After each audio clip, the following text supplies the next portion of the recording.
فلاں شخص نے ہمارے لیے یہ کیا اور فلاں شخص اس طرح ہمیں نوازتا ہے، تو اس کے لیے ہمارے دل میں جذبہ تشکر پیدا ہوتا ہے،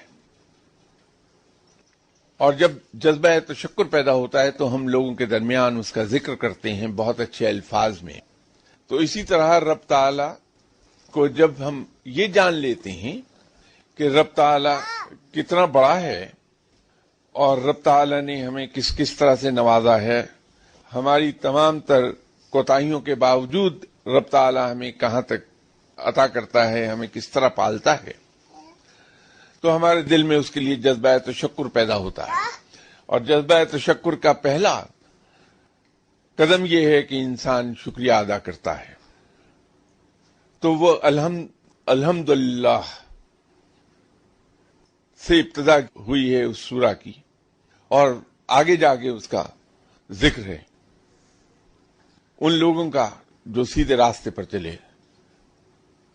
خود بھی انسان دعا کرتا ہے کہ یا اللہ مجھے ان لوگوں کے راستے پر چلنے کی توفیق عطا فرما دے جو سیدھے راستے پر چلتے رہے۔ یہی وجہ ہے جو میں عرض کر رہا تھا کہ قرآن اللہ تعالی کی عطا کردہ نعمتوں میں سب سے بڑی نعمت ہے۔ تو اس سب سے بڑی نعمت کی ابتدا ہی رب نے الحمدللہ سے کی ہے، اس لیے کہ نعمت ہی اتنی بڑی ہے کہ اس کی ابتدا الحمدللہ ہی سے ہونی چاہیے تھی، کہ یہ اپنے اندر سموئے ہوئے ہے دنیا بھر کے تمام علوم کو، زندگی بسر کرنے کے اس میجک ورڈ کو سموئے ہوئے اپنے اندر، کہ جس پر عمل کرنے کے بعد آخرت کی زندگی تو انسان کی سنورتی ہی ہے، دنیا کی زندگی بھی سنور جاتی ہے۔ اسی لیے اس کی ابتدا الحمدللہ سے ہے، اور یہ تعلق ہے سورہ رحمان کا سورہ فاتحہ کے ساتھ۔ سورہ رحمان کی زکوٰۃ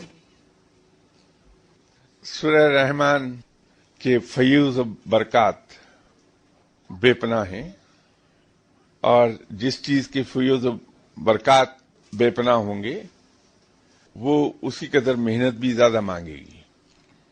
11 لاکھ مرتبہ آپ نے زکوٰۃ کا پوچھا ہے، تو 11 لاکھ مرتبہ اسے پڑھیے تو اس کے عامل ہو جائیں گے آپ۔ وعلیکم السلام۔